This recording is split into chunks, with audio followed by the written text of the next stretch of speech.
Cowboys get blown out. Kansas City wins another nail-biter. Canelo wins by decision, and the Texas Longhorns are number one. All right, Brandon, you're finally here. Welcome, Cincinnati fan. Harrison Butker walks off the Bengals in closing seconds. What happened? What happened to the Bengals? All right, so first of all, Bengals Nation, I'm going to go ahead and say it. Yes, that was pass interference. However,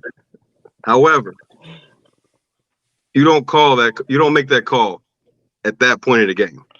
I've never seen a pass interference call on a Hail Mary. That was basically a Hail Mary. It's 4th and 16. Come on. They got bailed out, but it's okay. We live to fight another day. I think that game was important, though, for so many reasons. The water bottle talk for Joe Burrow was ridiculous. So I got my 9s on the day. How's he holding the water bottle? What's going on with his wrist? It's crazy, So he did great. Pretty much knocked off all the rust. Now we got to see the same for Jamar Chase. We got to see if they actually can sync up, if he can get that contract out of his head. That's going to be a big factor moving forward. But for some reason, I think the biggest takeaway of this game, more than anything, the win, that was great for the Chiefs or whatever. But for some reason, the Bengals defense, they always have Mahomes' number. I don't know what it is. There's multiple turnovers. I've never seen the Chiefs with 4 minutes left try to run the clock out. That's very interesting. It's a very interesting thing. You don't think Jamar Chase, that penalty that he had, played a big role in? No, they got 3 out of that drive. I think it played a big role in the whole saga of the contract. You don't think that they could have pressed it for a touchdown? If ifs were fifths, sure, maybe. They could have gotten a score out of that drive, but I mean, they were on the 40-yard line, or no, the 35-yard line at the time. I mean, you still have Joe Burrow. You still have, what was it? It ended up being like 3rd and 22, right? Yeah. So, I mean, 3rd and 22, he made the catch. No, but 3rd and 22, and like you said, you got Joe Burrow. He made a smart play, checked it down to the tight end, got him back in field goal range. It was easy. It's no problem. It was a 15-yard penalty. You got to also remember, so you guys went from the Kansas City 30. You guys went from the Kansas City 30. You're pretty much 3rd and 7. You got Mr. I need a new contract decides, hey, I'm going to go over here and curse out the ref and make this game about me. So you go from 3rd and 7 on the Kansas City 30 in field goal range, right? And possibly get into the red zone and cash it in. So now moving back 15 yards, you're now 3rd and 22, and now you're on your 45. And you get 3 out of that drive. 3 out of a drive with Patrick Mahomes, we obviously know does nothing. So since you just wanted to curse out the referee, you pretty much put your team in a bad spot, got moved out of position to score a touchdown and possibly seal the game. I gotta disagree. Not to mention, 2 games in a row, you've been hollering about contract.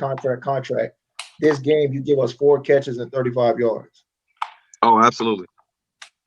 Now, real quick, because we got a graphic. The reason why Jamar Chase was upset, it wasn't just, my contract and this and that. That guy basically sat on his knee. Yeah, but it wasn't. He sat on his knee. They say it wasn't a hip drop. Hey, who am I? By definition, it wasn't a hip drop. Who am I to tell? By whose definition? Oh, that was nowhere near. The rules of the hip drop is when you fucking like roll and lay on the dude, like you throw your whole body across his legs. Yeah. Right. If that's your knee, I'm pretty sure you're gonna be upset. I mean, you could be upset. You could be upset, but like he still had both feet planted on the ground. He wasn't even dropping his hips. That dude tackled him standing on his feet. And not only that. Let me say, we probably got kids watching, so I won't say what the referee said. But you can go back and look at the tape. You can read his lips. Hey, referees, you can't antagonize a player and then throw the flag. Dude, have you You're ever part of the problem. Are you serious, dude? Have you ever heard? Absolutely. Do you know what these referees are dealing with like all day? Do you see? Well, do you think they're whispering sweet nothings to these referees all game, dude? Come on, you've seen these guys. Sometimes it's a total BS call. Like that's what you get paid for. You know that for sure. That's the right call. And these coaches are losing their freaking mind on these dudes and players. It's like, dude, there's a limit to the abuse these guys have to take, and that was You're acting that like wasn't these even a guys hip are drop. wrestling for the YMCA right now. They're getting paid a lot to deal with some words. Also, man, we're not even just going to solely hold it on the Jamar Chase play. So you have the Chiefs. They pretty much turned the ball over at the end of the third quarter. That's when we got the amazing one-handed interception, right? Spectacular. All right. So now we get the one-handed interception. Chiefs throw the interception, and instead of the Bengals going down there capitalizing, cashing in on the turnover, the man Burrow decides he's going to fumble the ball as he's going to the ground and give the Chiefs a scoop and score. Yeah, that was tough. I will say this, and I will admit, as a fan and other Bengals fans that I've talked to, and I see it in all the spaces on Twitter, a lot of us wish, like, hey man, stop running so much. You're coming back from a wrist injury. He did the same when he came back from the knee injury. I get it. He's a gamer. He's a football guy. He's a football player more than he is a quarterback, I think. But sometimes, man, you got to understand, you're a $500 million quarterback. You got to stop taking those hits. Stop taking those hits. You know, the fumble is whatever, but and obviously it was a turning point in the game. But you know, I mean, he could have went down right there, and that could have been the season. Because it turned it into 6. I mean, granted, the Chiefs went for 2 and they didn't cash in, but I mean, still, you turned it into 6. I mean, last time I checked, one team is getting 6 and the other one is getting field goals. The one that gets 6 is going to win every time. Yeah. So we got to go with that, bro. So I mean, it's definitely something. Burrow has to protect the ball in that situation, especially, man, if you know your defense gets up every time when it's time to play the Chiefs, you have to be the guy to show up. Jamar Chase, you have to show up, bro. This is a big game. So let me say this then. How much do you guys think T. Higgins matters now? Oh, he definitely matters. Yeah. But this is what I said last week. But I'm saying it in the sense of we know at this point he's not going to be re-signed. It's pretty much a foregone conclusion. I'd be super surprised and excited if he was re-signed, but it looks like he's not. He's going to play out that franchise tag and then become a free agent. But like, if you're the owner, how much are you looking at that plan and saying, well, how many other teams have these looming contracts, right? Like I talked about this last week. This is why teams button all this up, and they don't want that toxicity in the locker room. Like right now, there's a lot of guys on the team pissed off at T. Higgins because we know he's probably got a bullshit injury. He probably on a if he was on a contract, he's probably playing through with that injury. It's who knows if it's even real. But then now you have Jamar Chase, and now you saw. I mean, Joe Burrow almost kicked him out of the huddle after that penalty. You saw how pissed off Joe Burrow was at him. He was pissed. I mean, I haven't seen that in a while. You rarely see that from Joe Cool. So anyway, we'll transition this conversation over to Tua. I have one more question since Dom's a Bengal fan. So now, it's at the end of the game. The Chiefs are 4th and 16. They're pretty much on their own 35. There's 48 seconds left. Do you agree with your team only rushing 3? You're rushing 3. Oh, for sure. So let me break this down real quick, because I think Tony Romo brought it up, and it's been brought up in the past. The Bengals right now, I think they're the only team that has been successfully able to rush 4 and get to Mahomes. The reason why they're so successful when he turns it over so much, they rush 4 and they drop everyone else. They drop 7. They drop it every single time, and he has nowhere to throw. And those 4, Trey Hendrickson, I mean, he pretty much got 2 left tackles fired that night for all the holding calls. We get to Mahomes for some reason. Yeah. And even in that final play, I mean, I don't even think it was catchable, but I don't think that it was something that was like, oh, that was a dumb decision. The only bad decision, I guess you could say, is that guy was a 7th round rookie, which I think he played well. I think he played it right. It's just, that's just how it felt that night. Yeah, you guys, you can't give certain quarterbacks, like, I mean, some of these guys like Pat Mahomes, you can't just blitz them all out. Like, you got to give them different looks. You got to like, you can't let him predict what's going to happen. And so, I mean, Hendrickson was still 3. That dude was 3. But they still got pressure though. They still got pressure, and you got to close windows. They almost got to him, dude. And if you look at the graphic on that last big play, dude, Hendrickson's getting like straight up clotheslined as he's trying to go around. He's literally getting choked. He's gonna choke. It's crazy, dude. I don't know how that wasn't a flag, but I mean, you got to continuously give different looks. If you go to Bengals Twitter, you'll see it all. Yeah. All right. Let's move on. Let's move on to the Bills Dolphins game. I know everybody saw this game. So going into this game, let me just say this: going into this game, the Bills have won 11 out of the last 12 against the Dolphins. Something you guys might not know: since the Dolphins have acquired Jalen Ramsey, he likes to get on social media and say a lot of nonsense. So he went on social media and said Josh Allen was complete garbage and he doesn't deserve the crown that people give him. He's 0-6 against Josh Allen since he's made those comments on Twitter. Just so everyone knows. Jalen Ramsey also missed the tackle and gave up a touchdown. Yeah, Jalen Ramsey hasn't really lived up to his contract at this point in the season yet either. He was for sure on the dinner plate. So we saw now leading up to what we're going to talk about, the big injury. So leading up to that point, Tua Tagovailoa, he threw 2 interceptions and 1 pick six. Both of those, the two other the pick six obviously that turns into a touchdown, and those 2 other ones turn into a Cook touchdown. And Cook, I think, had 3 that night, which it was a big night for him.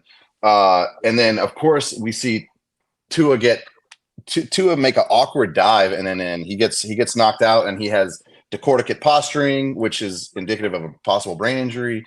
And that's like what, number 5 as far as concussions for Tua. So yeah, I think so the question is, should Tua hang it up? I think he's back potentially week 8 if he's cleared by doctors. And what's the outlook for the rest of the season? What should the Dolphins do? Because you're not just gonna. I mean, I don't think the quarterback that they have right now, Skylar Thompson, is probably not the answer. What's the plan for the Dolphins, and what's the plan for Tua? Jamal, you have any insight up there in Miami? Honestly, I think we should go away from Tua. 5 concussions, I think, just for his safety, player safety. I know we just signed him to a huge contract, but I think we should go away from him. Honestly, because Bryce Young was just benched by the Panthers, I say we pick up Bryce Young. I think that's a good pickup. I say we try him out. Alabama to Alabama, huh? I say we try him out with our receiver core and, with what we got going on. So what do you guys think about a possible Mac Jones trade? Mac Jones is a backup right now in Jacksonville. Mac Jones went to a Pro Bowl, and Mac Jones he's thrown to absolutely nobody. The cast that he's going to have around him if he ever goes to Miami in this season is going to be completely different. And remember, I tell you who I like in Miami. Who you like? Famous Jameis, man. I like him, man. Jameis is probably going to start. Miami, man. I don't think Cleveland gets rid of Jameis because Jameis is probably going to end up playing here real soon. So I don't think their next best option is what they're going to get rid of. I don't think Trevor Lawrence is going anywhere. So Mac Jones, Let me say this: for Tyreek Hill, I like it. Putting Mac Jones in Miami is like having a Ferrari with cloth seats. It's not great. It's terrible. Like, no. I mean, don't do it. That's terrible. Mac Jones is not. He went to a What Pro are we Bowl. doing? I don't care where. I don't care if he went to McDonald's. It doesn't matter. Mac Jones also had a defensive coordinator coaching the offense and calling the offensive plays one of his seasons in New England. So I mean, talk about a guy who wasn't set up for success. We're going to talk about some other quarterbacks that aren't set up for success in the NFL right now, young guys. But Mac Jones is like the epitome of a guy who is set up for failure. What was the best player he threw the ball to throughout his career in New England? I mean, Hunter Henry. Is that your best target? Probably. Yeah, maybe. I mean, come on, man. Maybe Jacoby Myers. There's a couple guys in there. He left a couple. I don't know, dude. I mean, Jacoby Brissett looks great right now. I'm just saying. I don't know. Jacoby Brissett, he's a seasoned vet. He's not a young kid coming in. You know what I mean? And they also have an offensive coordinator that actually coaches offense, which is insane on the NFL level. That they had a season where a defensive coach called the offensive plays, which is absolutely nuts. Yeah, that's nuts. I think you can do that with Mac Jones because you'll get the same result. But I get what you're saying. If they didn't mishandle Mac Jones so badly, possibly the greatest coach ever wouldn't have been escorted to the door. I mean, come on.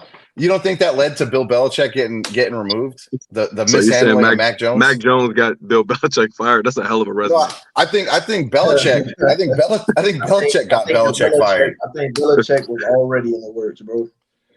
I think so too. I think that started way back from Brady. It was a countdown from Brady. Countdown from Brady. That's what it was.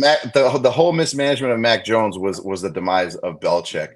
Now, dude, if they would have made playoffs, if they would have just at least got into the playoffs as a wild card, if they would have won some games, I mean, you're picking in the top 5. I don't see it, dude. I mean, that was the demise of Belichick to me. But, if I'm Miami, tank the rest of the season, go get Shador. We'll talk about that later. Okay.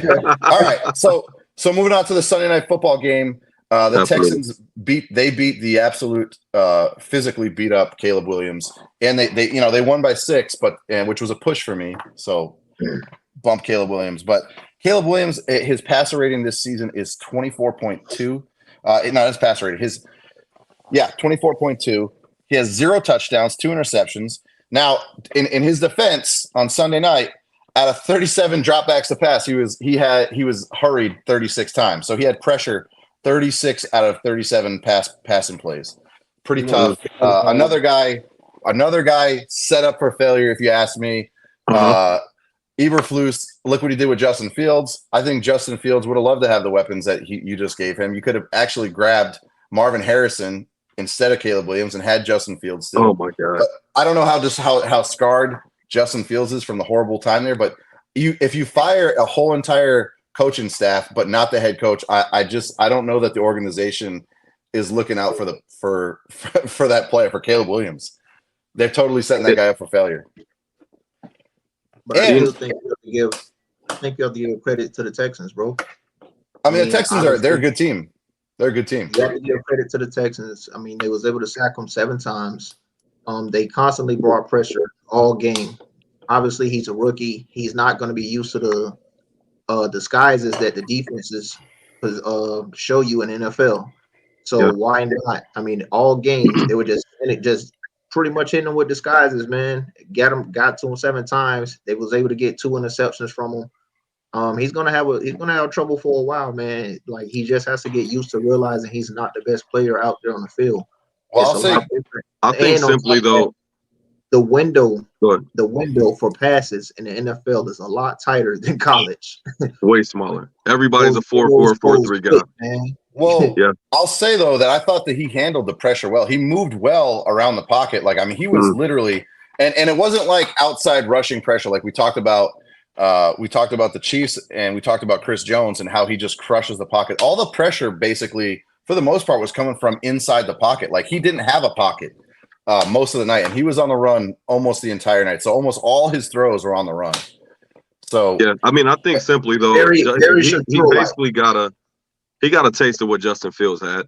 I mean, that's all it is. I mean, we can, everyone speculates, oh, it was Justin Fields, oh, it was this, it was that. You put that quarterback, the quarterback that everyone heralded, in the same situation, and we saw what happened. I blame the organization for not only what has happened, but what will probably happen in the future. Especially if they have the injuries that they have. No Keenan Allen, no Rome Odunze. Odunze played. Odunze did play. He played actually pretty well. He was allowed. He was supposed to be a scratch, but he did play. You're right. He played pretty good actually. I was actually like, hey man, he showed up, and I know he's playing hurt, but that's what Caleb Williams needs. Going forward, I think I don't think it's going to matter as much. We're going to basically see, okay, maybe Justin Fields wasn't so bad. By the way, he's playing pretty well in Pittsburgh. So just saying. Well, I don't know if I would say pretty well. He's playing. They're winning.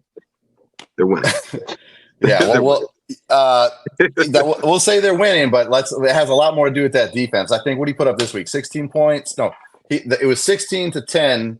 I think over the Falcons. He put up one thing. It was a W. It was a W. You're right. You're right. That's what he put on the board. But they're 2-0. And trust me, we hate to say that. So would you trade him with those W's? Would you trade him for Joe Burrow since he's putting up W's? Where did Joe Burrow come from? Neither one of those guys. Or are we going to not put Joe Burrow? Okay, so are we going to evaluate play, or are we just going to say, well, he got a W? He's got a W. No, what I'm saying is, you're like, oh, he got a W. Bears, Joe Burrow hasn't gotten W's. I mean, come on. So look. All right. So now we're going to – That's Super Bowl? Huh? Okay, what are we talking about here? I don't understand what like you act like my team's never been to the Super Bowl. I don't understand what you mean. I'm not picking up what you're putting down. They actually won the last time they went to the Super Bowl too. Now, so let's go. So let's move on. Speaking of, and we're going to talk about guys who are not being supported. Bryce Young has been benched. He's had 3 head coaches in 2 years. And now I say 2 years, but this is only the beginning of year 2. He's 2-16 as a career starter so far. Now Bryce Young, there was a lot of people that thought that that was a bad pick because he's only 5'10". Traditionally 5'10" quarterbacks, they don't do so well. I mean, a lot of offensive linemen are humongous. It's difficult. But so now we got the Red Rifle starting over there in Carolina. We'll see how he does. I mean, he's played on some not that great teams, and he's managed to get some wins. I don't think he has a great record, but he's still winning. He's won some ball games with some not so great teams, and he's got a good arm. But as far as Bryce Young goes, I mean, what do you guys think about that? Well, first off, let me say, going back to Andy Dalton, I think poetically enough, it's interesting that they play the Bengals, I believe, next week. Not this upcoming week, but the following week.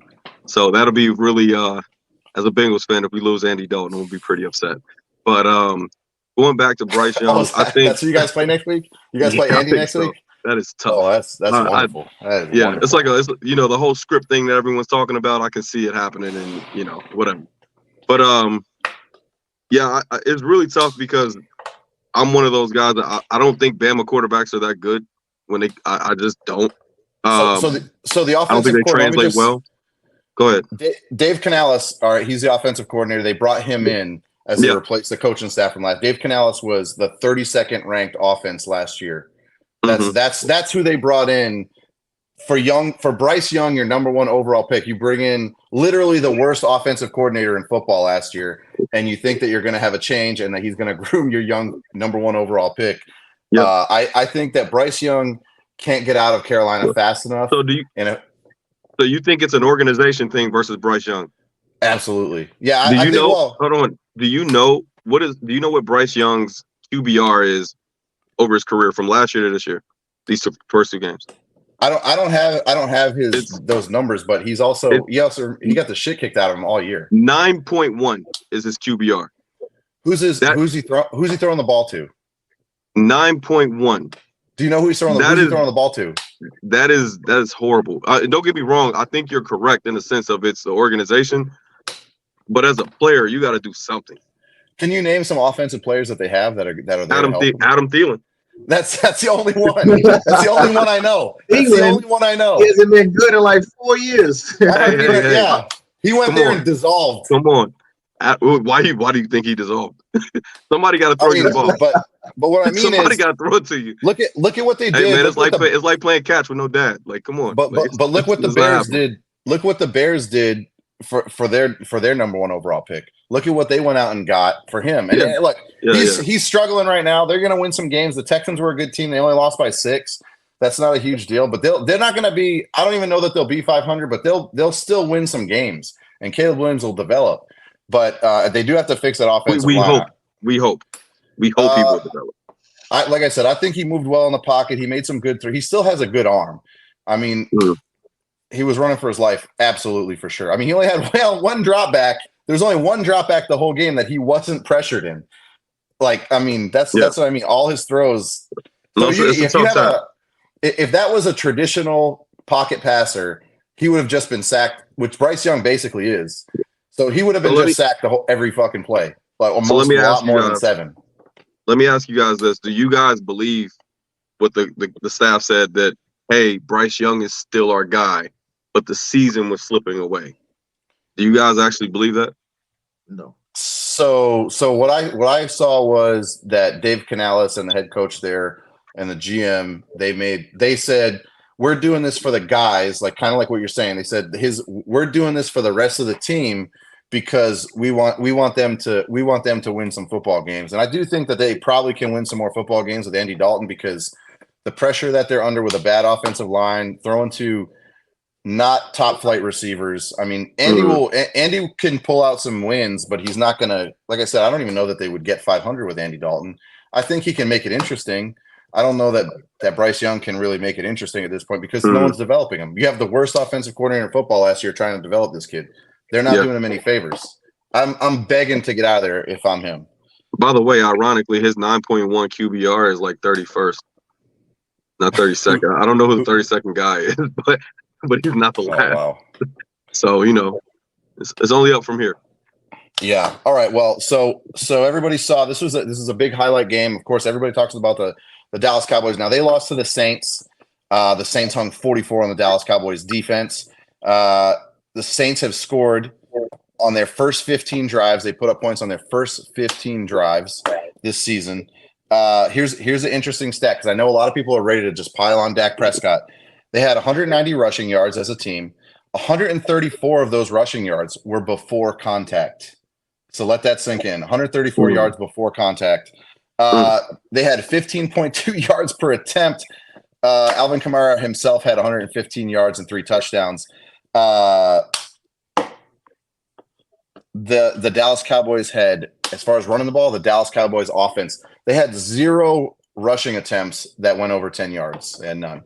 And I mean, Dak played most of the game from behind. They did not play well. I don't think Dak was a problem. I mean, even if Dak scored 40 points, they're still losing that game. But I will say Micah Parsons, who I brought up last week as probably the biggest problem, he's rated on Pro Football Focus as the number 2 defensive end. He had 2 tackles. He had no sacks, no tackles for loss. He was basically a ghost in that game, and they ran all over him. So my question is, if you're the general manager owner, Jerry Jones, if you're Jerry Jones, what do you change right now about your team? What's the next step to fix that defense? Now let's just say, remember this, Micah Parsons, they're almost out of money. They just gave Dak the bag. Micah Parsons is really at this point, he is a pass rusher. That's it. He's a situational pass rusher at best, in my opinion. So you're not getting rid of Duron Bland. You're not going to get rid of Diggs. You have some guys who are there for a long time already. Do you go ahead and because remember, Micah Parsons on his rookie deal.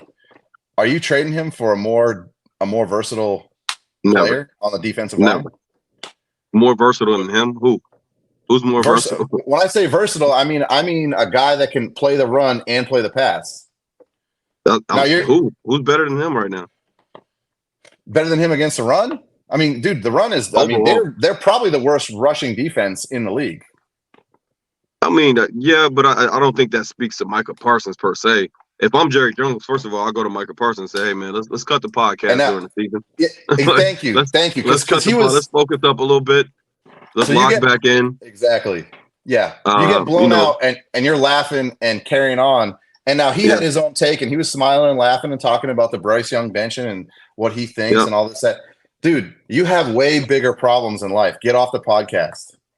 It drives me nuts. There's no way. Yeah.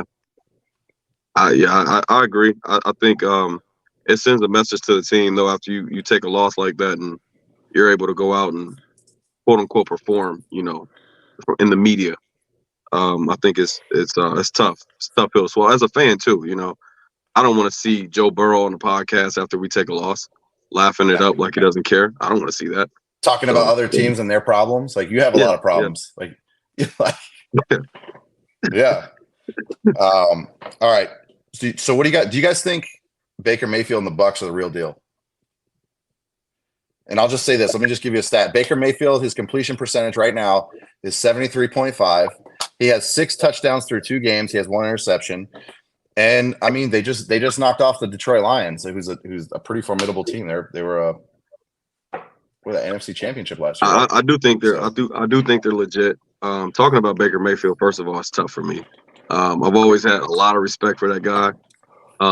Even though he, planted the flag in the middle of Buckeye, the horseshoe in the middle of our stadium, drives me crazy.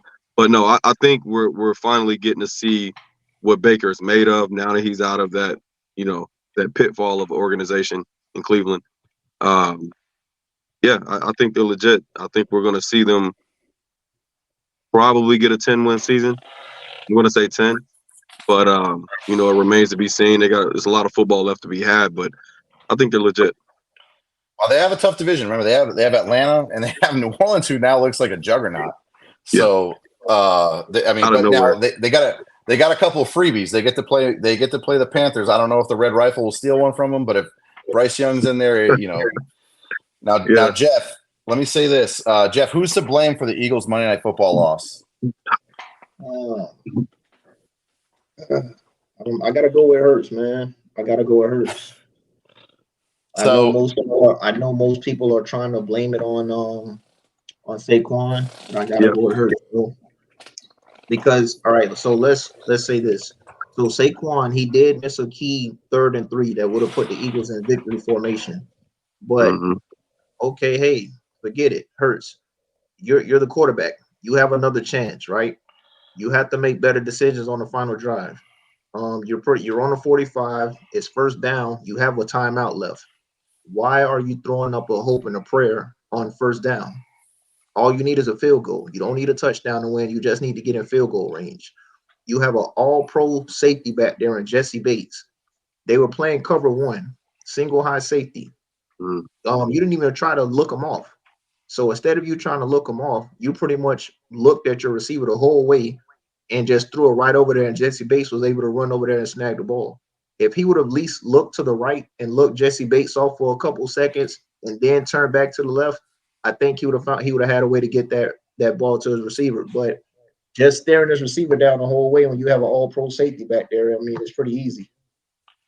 Well, I mean, so it's easy to say that right now because that play didn't play out because Saquon took it off the hands, and he doesn't do that often, so it's not like you can kill the guy over it. But I thought it was a good play. I mean, if he catches it, we're having a whole different conversation right now. You know what I mean? Yeah, but that's what I'm saying. I'm not blaming Saquon because you still had another chance. Hurts still had another chance with enough time and a timeout. Yeah, you were right there. So I don't know if you guys knew this. You were on the 45 or whatever the case may have you. You just needed to get to the 37. Like you're right there. So I do think for sure they miss AJ Brown. Now maybe you guys knew this or maybe you didn't know this. The Eagles have the #1 offensive line in the NFL right now ranked. And then there was another thing that people forgot about. So I don't know if you guys know, Jalen Carter didn't play, the big time defensive tackle. He got drafted early, top of the draft from Georgia. Yep. He was late. He was late to a team event, and Nick Sirianni benched him for the week. Now this kid is a big time player. I mean, he's also a guy that penetrates the pocket big time. If he would have played, they lost by 1. There's a big difference there. Do you blame Nick Sirianni for benching the kid though? No, you gotta have standards. You gotta have standards. Yeah. You bench that kid now so you don't have any disciplinary or character issues in week 16 when it really matters. So, really funny story. I don't know if you guys remember. You guys remember the name Jonas Gray? Jonas Gray. Now we're going to go back 10 years. Jonas Gray was a running back for the Patriots back when they had a stable of running backs. That's when they had Shane. They had Shane Vereen. All the people in the backfield. And so Jonas Gray, Jonas Gray had like a career night, week 8 in 2014 against the Colts. Jonas Gray had 201 rushing yards. I remember. He had 4 touchdowns. 4 touchdowns. Okay, and then night of his life. It was literally historic. 4 touchdowns. It hadn't been done since like the early days of the NFL, like 1920s. I looked it up. So and until then, I think there's been some since then. I'm not sure. I have to go back and confirm. But anyway. So during that week of practice, the week following his massive game, and everyone in New England is going nuts. They're thinking this is the guy of the future. Like, we found our dude. So he goes to bed. He forgets to charge his phone, and he's late to practice and team meetings. Yep. And he misses basically. He only gets 200 more rushing yards the whole season, and then they even sat him during the Super Bowl. They sat him. From he missed out of the remaining 8 games, he missed 4. They benched him for 4 more, including the Super Bowl, and trade him in the offseason. They cut him in the offseason. They didn't trade him. They cut him in the offseason. So, I mean, these guys that are going to the NFL, man, everything matters, dude. They got to really bring their shit. And I say that because I think Nick Sirianni is saving that kid from doing more boneheaded stuff. Remember, Jalen Carter is the same dude. He's the same kid that had that speeding accident and his friend died in the same car. And I believe he was at fault from speeding. I don't think that they prosecute him like that or anything. He's obviously playing in the league, but he has a history of doing boneheaded shit. But it's good to see some people with old school values in the NFL. Yeah, for sure. Also, Jared, not for nothing. I know everyone made jokes about Kirk Cousins getting a lot of money over there in Atlanta. Bro, Kirk Cousins had a good game. 20 for 29, 241 yards. He had 2 TDs, and not to mention, bro, he drove the team 70 yards on a game-winning drive. 70 yards. Bro, that's why he got the big bucks. So, I mean... Kirk Cousins can play. For the record, the Falcons were only missing a quarterback. It's not a surprise that I think they're going to have a lot of success with Kirk. I still think it was super interesting that they went ahead and drafted their quarterback of the future this year. I don't think anybody saw that coming. I think they're in good shape. But look, they drafted Michael Penix, but look at the success of quarterbacks that have done that in the past. Tom Brady behind Bledsoe. You got Rodgers behind. Rodgers is behind Brett Favre. I mean, there's plenty of those stories. It's really difficult, I think, to cast a first-round draft pick top guy and just throw him to the wolves, especially in an organization that doesn't have much. I mean, it's rare to get those guys to be successful. Yeah, but when you look at what he'll be stepping into, whenever that is, I mean, Bijan Robinson, Kyle Pitts, Drake London. Yeah, they're all they young. have weapons for days. They're going to be in the league together for a while. Yeah, Cousins, and then that defense on the other side. They did a good job with Jesse Bates and those guys back there. They got a pretty good defense. They got a lot of first-round picks in the past few years. So, hats off to Atlanta. It looks like, they're finally on the uptick. Yeah, well, so we'll going on talking about Kirk Cousins. We'll go to his former team. Were the Vikings the biggest surprise of the week in week 2? And I wouldn't say surprise. So maybe there's a stat here that maybe you guys weren't aware of, and I wasn't aware of this before the game. And if I wish I would have known this, because sometimes, and just like the stat about the Bills and the Dolphins, I wish I would have known that before I bet on that game. So I didn't bet on the Niners. I did not bet on the Niners, but they beat them like 14 times or some shit, right? No, so San Francisco has lost 8 straight in Minnesota. Okay. 8 straight. Like 14 in Minnesota. No, in Minnesota. I mean, that's a tough place to play. From what I mean, you hear players dome though. I mean, it's not like you're going to Green Bay. It's not like you're on Lambeau Field in wintertime. Still. I don't know. I don't know if that's, but I wouldn't say that's a surprise. Why would you say surprise? Because I feel like where are we putting the Niners right now? Well, the Niners went to the Super Bowl last year, so they're literally the defending NFC champs, right? And then you have they played Sam Darnold. I want to say it.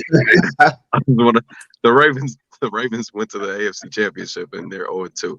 I mean, it doesn't matter what you did last year; it's irrelevant. It does, but I say this because we put the Niners on this pedestal, and I don't understand. But who did the Niners lose? Christian McCaffrey. I mean, Christian McCaffrey for sure. For sure. No, yeah. But you have to remember, so Justin Jefferson got hurt in like the first quarter. He did. What I was going to ask, and this is a legitimate question. What quarter did Deebo Samuel go down? I don't know, but they played most of the year without Deebo Samuel last year. Remember, not most of the year, but they played several games without him. He was injured, but you still have Brandon Ayuk, and you have Brandon Ayuk, but he also missed the entire training camp. Exactly. Yeah. And that's what I'm getting at. Even beyond Justin Jefferson, Addison got hurt too. Addison was he's the second guy, and he got hurt too in the game. So but I mean, you got to look at the quarterback. You got to look at the quarterback. Do you guys really do you really believe in Brock Purdy? Come on. I don't think Brock Purdy's. He doesn't make a lot of mistakes. But he's not the quarterback. He's not the quarterback to get you through Ayuk not being in camp and Deebo being hurt.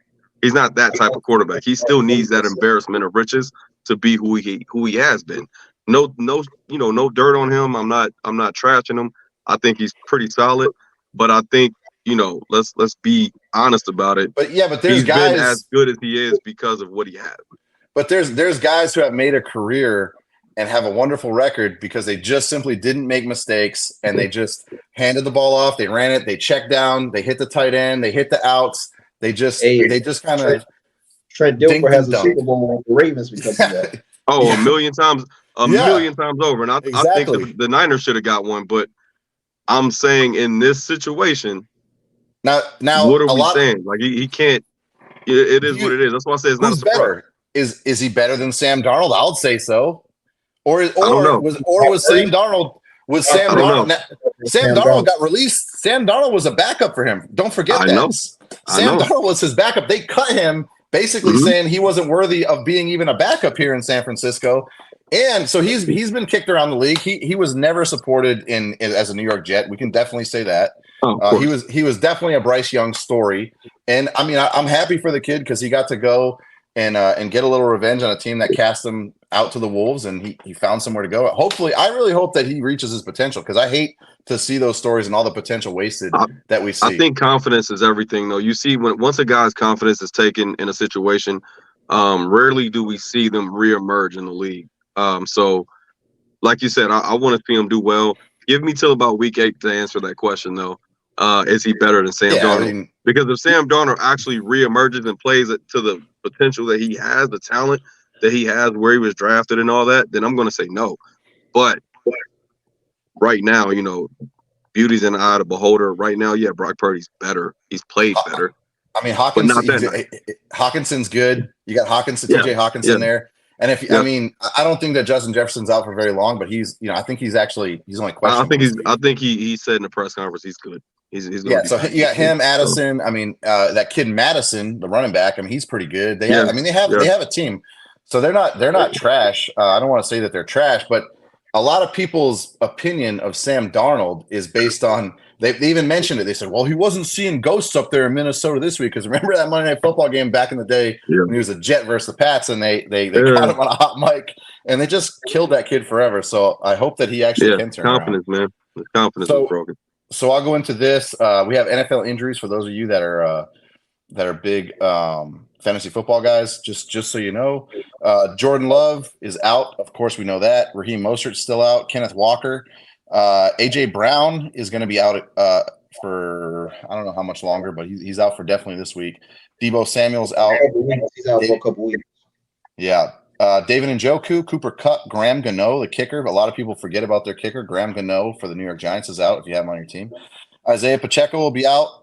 Tua is out, maybe forever. We don't know. Joe Mixon is out. Is he out? Did we say Joe Mixon's out? Is he out or is he questionable? So they said it was an unknown amount of time. He came back in that game, but ultimately he still ended his night early. The coach came forward and basically said, the whole hip drop thing, we know that's the talk of the town right now. But they're saying he is hurt, but we don't know to what degree. Yeah. So Taysom Hill. So keep an eye on Joe Mixon. He may change this week. Taysom Hill, New Orleans Saints wide receiver, tight end, quarterback. He's kind of their Swiss Army knife there. Yeah, but he is a hell of a player. Everything he does, really. He's a freaking bull. But Vita Vea also out. Tampa Bay defensive tackle. Those are just notable ones for people that want to people that are keeping up for fantasy. So we'll go into our NFL picks for this week. Actually, before we get to our picks, it's late. We should have done this before on the first podcast. Our Super Bowl predictions. So we're kind of cheating. This is like week 3. We get a little bit of.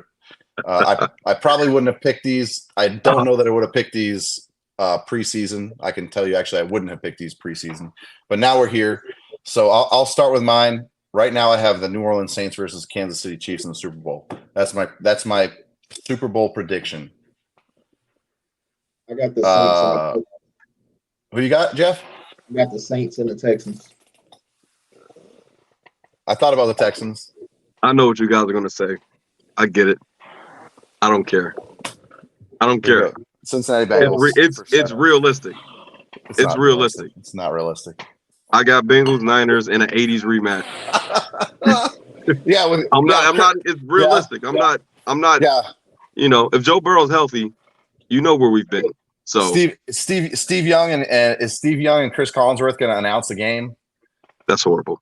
I hope not. Exactly. I Jamal, hope who you not. got? What's your Hope we Super get Bowl better than prediction? I didn't have a prediction. Get out of here. You don't have Tua, to. hey, hold on. Hey, Tua goes down, and so does his whole he's like, no, I don't care.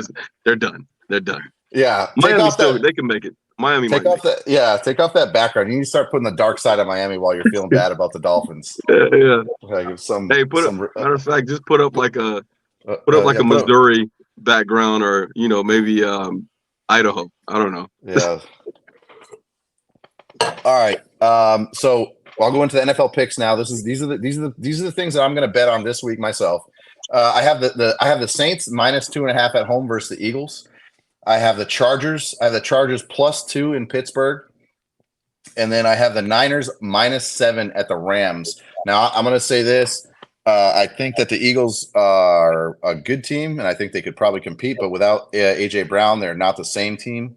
The Saints are really good, and they're really good until they prove that they're not. I know that they played a really soft team in Carolina, but I still think that the Cowboys aren't that bad of a team, but they really surprised. The Cowboys surprised me last week. The Saints just blew the doors off them.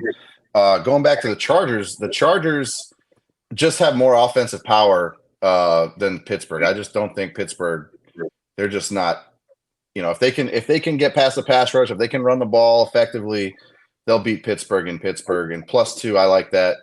The Niners over the Rams. The Rams are just depleted. They have Cooper Kupp gone. Puka Nakua's out. They lost a starting safety. They lost a starting corner. And you have the Niners headed that way. I just almost feel bad for Matt Stafford. I don't know. This is going to be his last season, maybe. Who knows? But Jeff, who you got for picks? So I got the Chiefs over the Falcons. Chiefs are favored 3.5. I got the Raiders over the Panthers. Raiders are favored by 5.5, but I think I'm going to buy points, take it down to 3.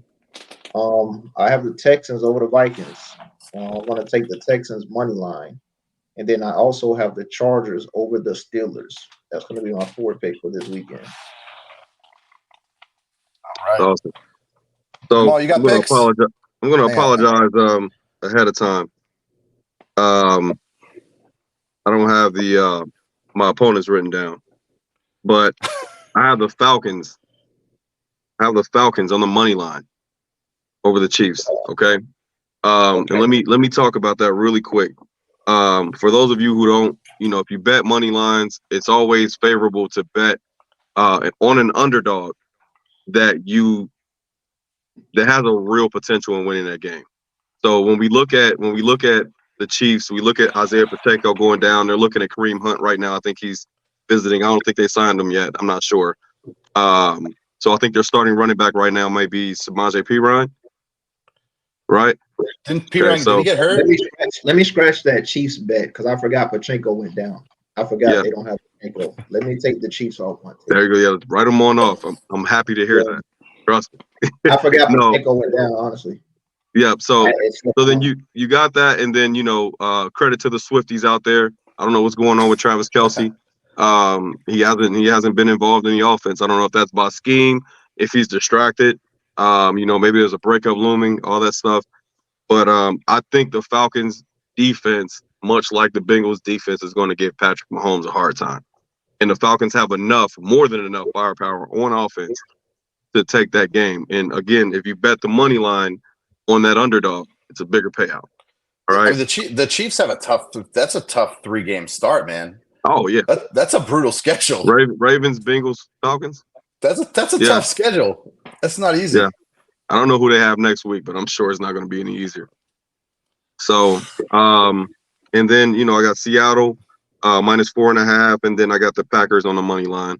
That was for you. Hey, Maul, did you make any picks? Yeah. What you got? So I got the over on the Ravens Cowboys game. What is it? 48.5 points. I think it's going to be high scoring. Maybe. Yeah. I also have. Good.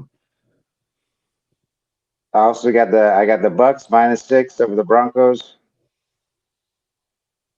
Okay. And I'm playing with the Patriots +6 over the Jets. Just because it's Thursday night game too. It's a division game. The Patriots been looking good, been looking okay. You know, they got something to prove. So they don't have Mac Jones. That's probably why. Dude, that kid. Hey, knocking up that since we were on the topic, the Chiefs probably have the toughest schedule this year, bro. After they play the Falcons, they go and play San Diego. Then they have to go and play the Chiefs. I mean, then they have to go and play the Saints. Then they have to go right after that and play the 49ers. Bro, they got to go play the Bucks. Then oh my gosh, bro, they might have the toughest. So that's by design, right? Because if you win the Super Bowl, you have that's supposed to happen. Well, their division's getting better too. I mean, yeah, that's very true. Heavy loss of crown getting better.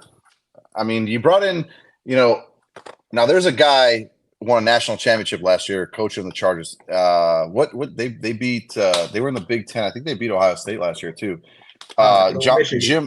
Jim Harbaugh, old Michigan. So they got a hell of a coach. My camera didn't glitch. I'm just staring at it. He doesn't but he doesn't lose. He's not a loser. Everywhere he goes, he's pretty damn good. So I mean, he was good. He was on the hot seat at one point, but yeah, go ahead. He was good at Stanford. Yeah, but in that rivalry, if one way or the other, one of those coaches is on the hot seat. Whoever loses is on the hot seat in the Ohio State-Michigan rivalry. Of course, that's just how it goes. So he pulled it out, and he won a national championship, and then he moved on. Yeah. So and he pulled out of Michigan very quickly. He didn't want any smoke this year, but we'll get to that later. That's okay. Yeah, I have something for you on that too. Yeah. So, Maul, that's what I do like. I looked at that Patriots game and I was like, I don't know. I like Gonzalez. I like the defense the Patriots have, but it is Aaron Rodgers. But the Jets. Did you guys watch the Jets? They didn't look very fluid in anything that they did. No, they look like real preseason. Like they're still putting it together. Like they weren't sure of each other. Aaron Rodgers still trying to figure it out over there. Yeah, I was gonna say he's coming. He's just getting back. Yeah, I think the Patriots are gonna show up for the Jets. They look pretty good. They look okay. Yeah. You got Aaron Rodgers coming back from the injury. He's playing with young players. I mean, so it's going to take. Yeah, I mean they have a good little running back there. Was it Jalen Allen or whatever that kid? He's 20 years old. Yeah. 20. The Jets. Yeah, the Jets, and then they have he made some nice passes too. Breece Hall's good. I mean, there's good players. Dude, I'll tell you what, that linebacker for the Jets was absolutely smacking people. What's his name? His brother. His brother's on the defensive line. What's his name? The Jets linebacker? Yeah, the Jets linebacker. His brother is a defensive lineman. I can't think of his name right now. I don't know why I'm blanking out, but he is absolute. I wonder if you're talking about C.J. Mosley or something. No, Mosley got hurt. Mosley got hurt. Who's their big time stud defensive lineman from? He played at Alabama. Oh God. Oh no, I can't think right now. Anyway, very amateur of us, but watch those linebackers fly around the field. They were absolutely popping people last week. So anyway, no, but hey, real quick, I don't want to leave the Jets yet. Have you guys heard Aaron Rodgers talk about the way he talks about Garrett Wilson? It's interesting to me. Like, we get all these you hear all this stuff about Aaron Rodgers in the media, and you hear how he is as a person. They make it's a lot being said, but that dude has a real adoration for Garrett Wilson. I don't know what it is. I mean, outside of his talent or whatever the case may be, all the way back to when he got hurt. I don't know if you guys heard that interview when Garrett Wilson was like, at first he looked at him, he was just like, "I'm sorry, kid." Like it is a lot. There's a real thing there. It almost makes me wish that they played together a lot sooner. You know what I mean? Aaron is like that with Sauce Gardner, but I mean, where was that in Green Bay? We didn't get that. I mean, we didn't get that. I don't want. I'm going to say. He's very close with a lot of Green Bay. I'm going to say something. I don't want you to get upset. Yeah, he was close like that with Randall Cobb. I was gonna say there was no Garrett Wilsons in Green Bay. I don't think. Well, Aaron you got to Rodgers remember. was Randall Cobb, and that was that. Yeah, but okay. Remember this Yeah, about Jordy. Garrett Wilson. Yeah, Jordy. Yeah, he was close. Alan Lazard. He brought Alan Lazard to the Jets. Jordy left so many years ago. Lazard, man, come on. Yeah. But remember this though. Being a young like star player as a New York Jet, like a lot of people go there and their careers just totally falter because the Jets are bad and they mismanage everything that they've done. I mean, he can defend his boy that's the offensive coordinator, but he's awful. His boy is awful. He's a terrible offensive coordinator, and they would be better off without him. So I don't know. Sorry, go ahead. No, well, I like Saleh as a head coach. I mean, I liked him as a defensive coordinator, but I don't know that like some of his personnel that he's put in there as far as his staff. I don't know that I love. The offense is just atrocious, dude. Yeah. I agree. And real quick, going back to what JD was saying, I not for nothing. I think that Aaron actually appreciates a number, like they have a real number one receiver. You guys remember when they drafted Jordan Love? They passed up on T. Higgins, by the way. They for years we thought that Aaron was going to get that guy at receiver, and he never did. So I think there's an appreciation there too. You know what I mean? Oh yeah. What was Devontae Adams? He wasn't that guy. He was. They could have had more.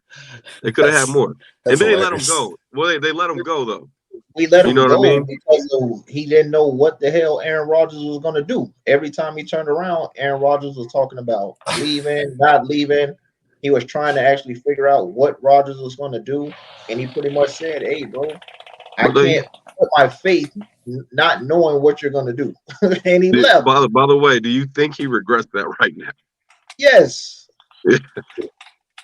Yeah, because he wouldn't have been playing on a turf field. That's for sure. He wouldn't. He'd probably still have his Achilles intact. You know definitely regretted it when he had to sit up there and play with fucking Garoppolo.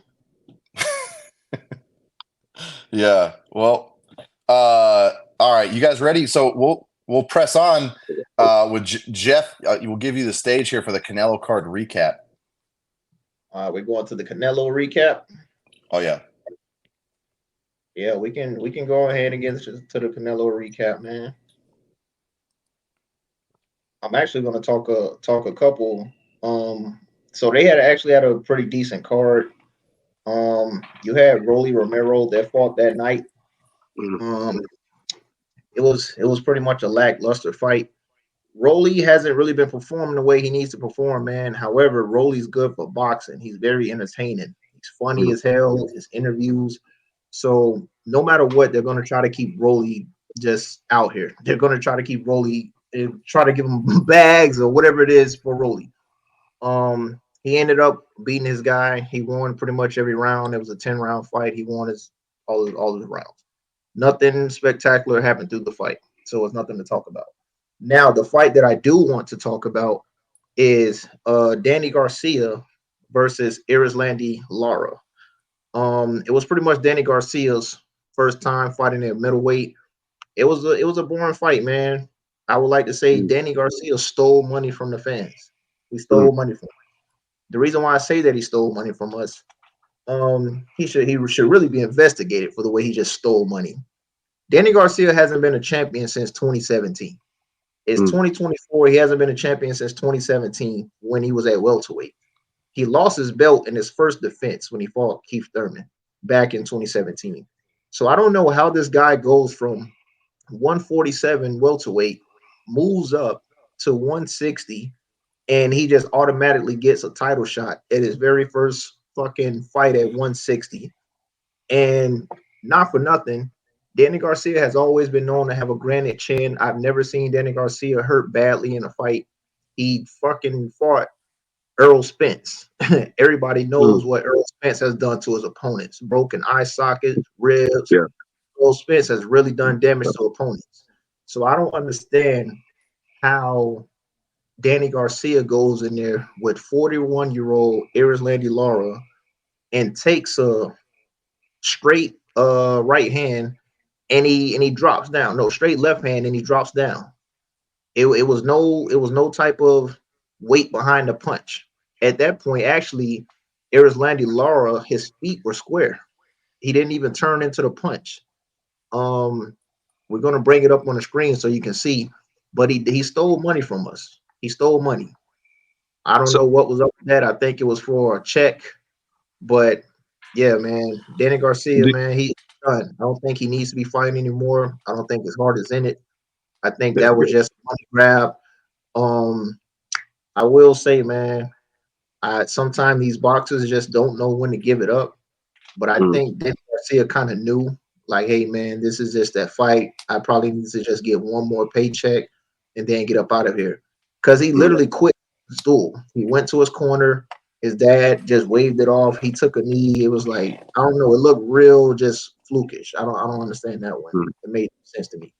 Real quick But before you move on, do yeah, you think it's that? Because I was thinking that as well. But do you think it's that, or is it because we know when some of these guys, when they move up and they feel that power for the first time, they're like, wait, maybe I'm not as ready as I thought. Do you think it's that? Maybe. it could be that, but it also could be the long layoff. But like I said, man, Danny Yeah. Garcia has been in the ring with people, bro. He was in there with Earl Spence. And I know for a fact Earl Spence is hitting harder than Landy Lara.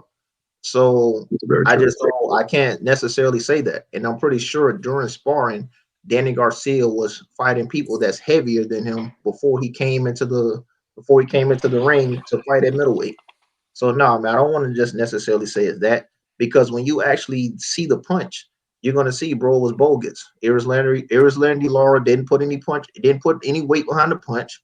His feet were square. He literally flicked his left hand, and Danny Garcia took a knee. They went to the corner. The referee walked over there. He said, "Hey, Danny, you're done." Danny's like, yeah." His dad's like, "Yeah, he's done." And Hmm. it looked real flukish, man. I'm Yeah. really disappointed in Danny Garcia, bro. That's just it's a bad way to go out, bro, for someone who had a career like him. But that's on that fight. I want to go to the next fight, man. Canelo versus Berlinga. The fight started out pretty good, bro. It was an action-packed fight. In the third round, Canelo did catch Berlinga slipping, as I said he would. Berlinga threw 4 jabs in a row. Well, 3 jabs, actually. He threw 3 jabs in a row. And as he was getting ready to throw his fourth one, Canelo timed it. Just as I said in my prediction, I said Canelo's going to time his jabs. He throws that bow and arrow jab, and he's going to get caught. On the fourth time, he tried to throw the jab. Canelo caught him. Well, what I will say is when Berlinga fell, bro, it wasn't even like he was rattled. He didn't get shook. He didn't get discouraged. He wasn't really phased by the knockdown, bro.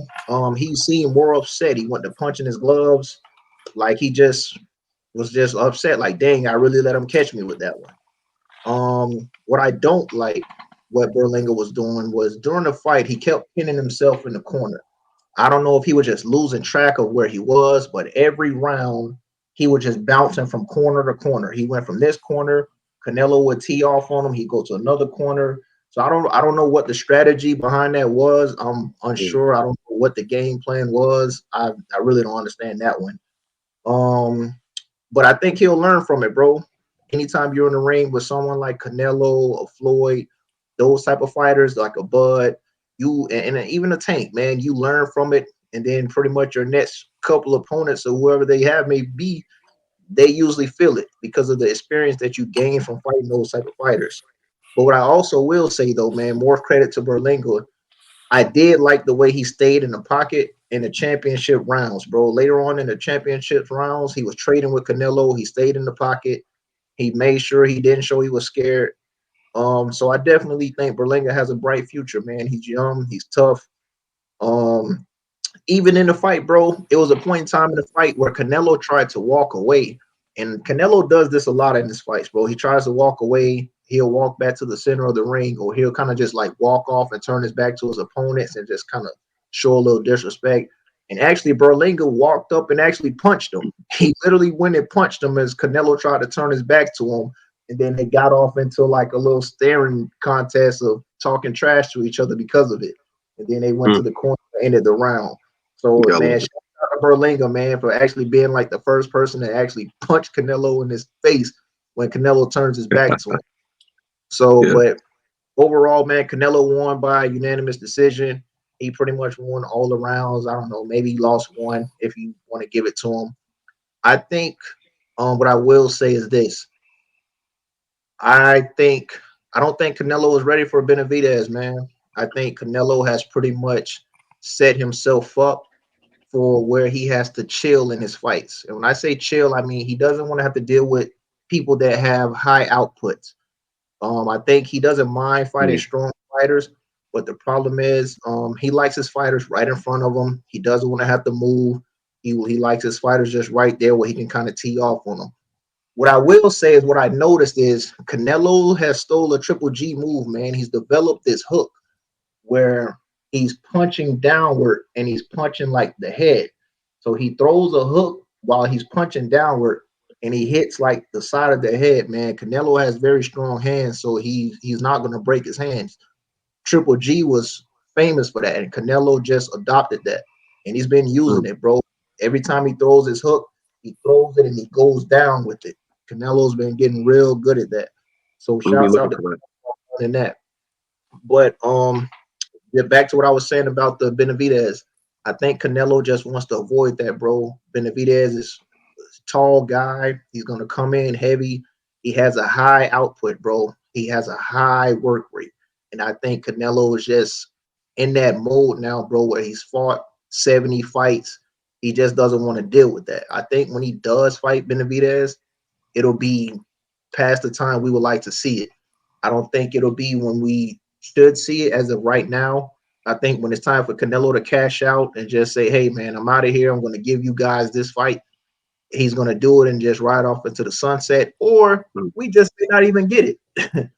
But I think boxing, bro, is really doing us a disservice. Benavidez has been Canelo's mandatory for 3 years. 3 years. And Canelo has fought everybody except this guy. He's even fought someone who wasn't even in his weight class, who moved up 2-3 weight classes in Jamel Charlo and got a fight before Benavidez. I just don't understand how that works. You have Edgar Berlanga who gets a fight with Canelo.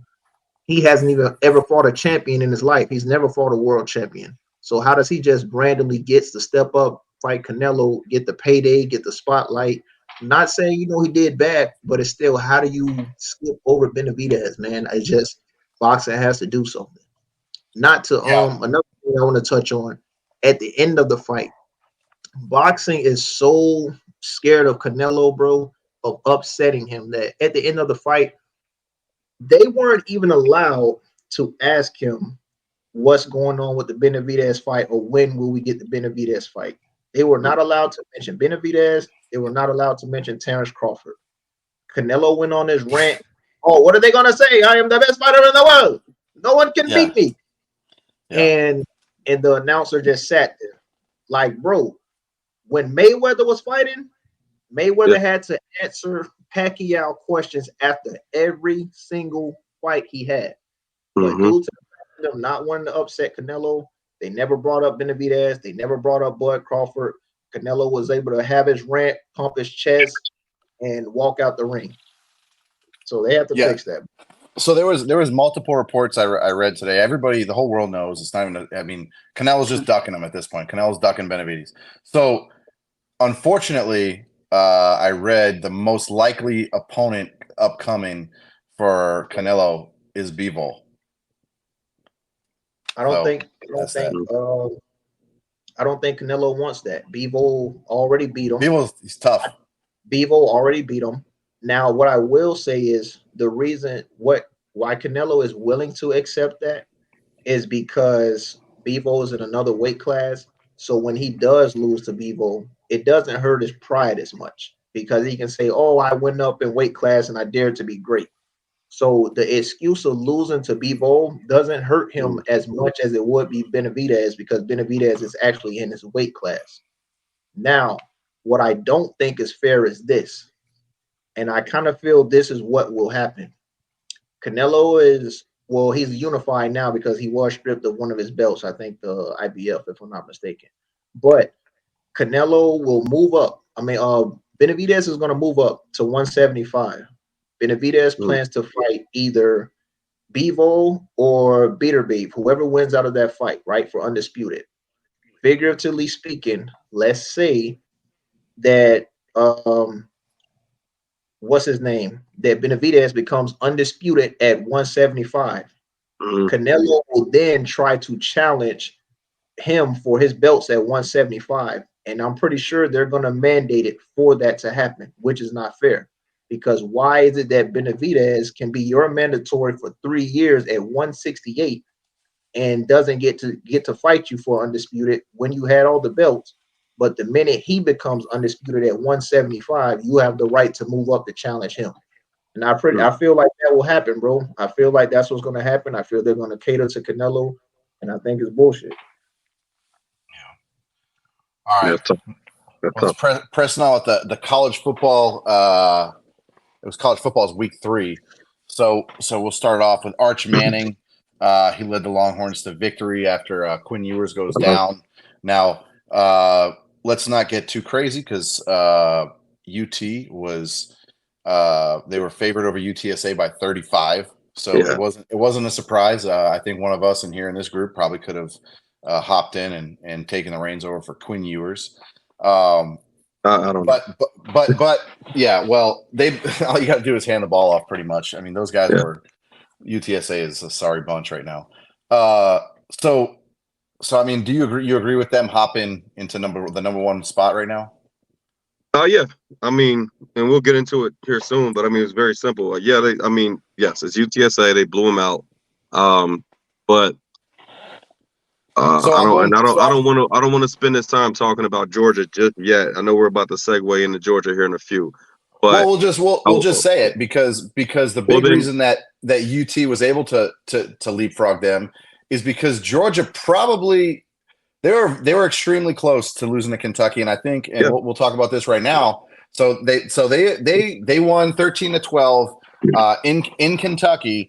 And watching that game, now I wouldn't have played my cards this way, but the Kentucky coach, now they had the ball on Georgia's like 40-45 yard line, little over 2 minutes left. They had 3 timeouts, but it was 4th and 5, and they decided to punt. And there is absolutely no way in hell if you have the number 1 team in the country on the ropes and they're like, no way. Yeah. I mean, they were able to move the ball all right. I mean, they weren't. It was a slugfest. It was a good game, and with all that, I actually have a question for you guys. Do you guys think Georgia let their guards down, or are we actually seeing their true colors here? And this is why I think Texas should have moved up. I think we're seeing Georgia's true colors, and it'll show when they play Alabama. By the way, well, we'll say who I picked to win that game. Who has Georgia really beat that was like significant? What I'm saying. That's all I'm saying. I mean, who have they beat? And then I'll say this too, because you know how the SEC is. So Kentucky knocks off a top contender every year. So does Tennessee. So these teams and the SEC football is like, there's kids who maybe they're not going to go start at Georgia or Alabama, and they opt to go to one of those because they say, okay, well, fine, you don't want me? Boom, I'll go to one of these teams. I'll go to Ole Miss. I'll go to this school. And then they go and they get up for that game, dude. They get all the way up for that game, and they'll play. When you're number 1 in the country, everyone's taking home run swings at you, man. Everyone's giving you their – you have to be at your best if you're the number 1 contender. You have to – if you're number 1 in the country, you got to come 100% all the time. So if I'm Georgia, I'm doing some serious soul searching this week. You know, they got Bama. So I have Bama to pick to win that game. We'll get into that later. But I think we're seeing the true colors, and Texas looks. I mean, yes, again, is UTSA, but Texas just looks different. They the part. They beat the crap out of Michigan, but we'll also get into Michigan here shortly. They look the part. And by the way, I'm super excited. I'm super excited. We were talking about Arch Manning. Very excited to see him after Quinn is gone, and Quinn is great. He was an Ohio State guy. He transferred for obvious reasons. He wasn't able to crack the depth chart that year. He's great down there in Texas, but whenever the Arch Manning time takes over, I guarantee you my popcorn will be ready. There is absolutely no way I'm picking anybody over Quinn Ewers if I need a quarterback next year. If I'm drafting the top, there's just no way. There's no way. Nobody. There's not a single human being on this planet. Nobody. No one you take over Quinn Ewers? So, No, well, hey, look. So let's talk about this because Okay. So I think Quinn Ewers, unfortunately, I think his Heisman hopes are not dashed. They're not totally gone, but it By definitely the hurts way, his Heisman chances. I saw, we don't have the graphic, but I saw a couple of articles come out about, Heisman watches, and Archer's on there. I don't know how, but he's on there. It's not even real. He's on there. He's like number 9. That's what I mean, dude. This I is think all it's interesting. This is all just fun and games until we get later in the season. This is all just people are just having fun. We'll see how long this injury puts Quinn down, and those Dr. Pepper commercials might not save him. Yeah. So Jalen Milroe, Milroe throws 5 touchdowns against Wisconsin. I mean, Wisconsin, they're not even ranked. Yeah. I don't know. I mean, they're a Big Ten team, and usually they have decent opponents. Decent. They play decent, but I don't think that they're anything this year. So Milroe looks good again. I know you said the Ohio State quarterback. I don't even know his name. We know Milroe because Milroe was a household name. He played in it last year. Ohio State's quarterback did not. But they haven't played anybody yet, so we're not talking about him yet. So Milroe's in the conversation. All these guys are in the conversation because we know him from last year. Ewers, we know him from last year. The only kid that we're not talking about is that Boise State running back, and he was disgusting. In the first 2 games, he had like 9 touchdowns, and they didn't play last week, so we're not going to be able to. Ginty, his name is Ginty, so we're not going to be able to talk about him this week because there's no game to review this week, and we'll see how he does. If he gets into that Heisman watch, has there ever been a non-Power 5 Heisman winner that you know of? Not off the top of my head, no. Not that I know of, no. No. So I can't, not that I can recall. He's got a big hill to climb. One second, I can't let that go. First and foremost, the Ohio State quarterback you're speaking of played at Kansas State last year, so let's put that on the table. But yeah, of course you didn't hear of him last year. But Kansas State wasn't. I didn't hear of him. I didn't hear of him. I'm not saying. I'm not saying he's bad. I'm not saying the guy's bad. I'm just saying he's not a household name like Milroe, because Milroe obviously played for Alabama. Nick Saban's last season. It's Alabama, of course. We know. And he was in the tournament, so everybody knows him. He threw 5 against Wisconsin. It was, 5 touchdowns is never something to scoff at, especially when you're actually, you're not playing Northern Illinois. We won't, whatever. Yeah. But it was good. It was a great game for him. But I don't think Wisconsin, we're not going to be talking about them anytime soon. No. All right. And then so moving on. So your number 1 overall pick in the draft is Shedeur Sanders. First of all, that's not my number 1. Don't you do that. Him and the Colorado Buffaloes beat the absolute crap out of Colorado State. Now, I actually bet on this game and I lost because Colorado State gave him a game last year, but I didn't realize watching that game just how bad Colorado State's quarterback was, dude. So let me put this in perspective. With less than a minute left when they got the ball in total garbage time, he only had 12 yards passing. This kid was atrocious. And then he got like another 20 or 30. I don't even think he finished over 100 for the whole game. Yep. But man, he was absolutely awful. Even when he took off to run on the sideline, you can clearly see the sticks and where you need to get to. And there's room to get there. And he steps out and only does like a 2 or 3 yard gainer. Yep. It was mind boggling. And now take it away, man. It's yours. I submit that I was completely wrong on Colorado State. I'm absolutely disgusted. They actually let's say this. They ran the ball. Their running back had over 100 yards rushing on Texas. Yeah. So how they got to where they are now, they had 0 speed on the field. I don't even know how they got 100 yards on Texas. Let me shoot them some bail real quick, and then I'll get back to you in a second because I can't believe what I just heard. Their starting receiver, their star receiver is Horton. He was hurt. Yeah. He gave Colorado some work last year. So I'll give him that. Now, that being said, Maul, did you hear that? There a bet on Colorado State. How deep does this run here? I didn't bet. I bet on them. They were +7. Remember, they lost by a field goal. Colorado State in that game. Oh my God, man, that's insane. That's insane. I can't believe it. Colorado won by a field goal. They won by a field goal last year. Look, Did they not? They won by a field goal last year. I wasn't a part of the 2 previous shows, but I watched. I watched very closely, and I heard the takes. I heard the Shedeur Sanders hate. I'm going to call it out. I'm going to call the Shedeur Sanders. Shedeur Sanders, first and foremost, and by the way, football is a team sport. I'm going to start with the quarterback. Oh, God. So, you don't win and lose games by yourself in football. But Shedeur Sanders, he's not my number 1 overall pick. He is a top 10 draft pick, in my opinion, and by pretty much all rankings that I'm seeing. If you watch the way he plays when he has time, and for whatever reason he does drive, he frustrates me a little bit because he refuses to run. I don't know if he's doing that on purpose, if he's like trying to showcase that, hey, I have an arm. Because I'm pretty sure you can run a little bit, let's be honest, man, it's in his genes. Look who his dad was. So when I look at Shedeur, he's throwing that dime he threw to Wester. I think we got that we may have that graphic, I'm not sure. But he threw a dime to Wester off platform, fading away from the right. Fading to the left, throwing it off platform as Wester is streaking across to the left and he scores. That was so impressive.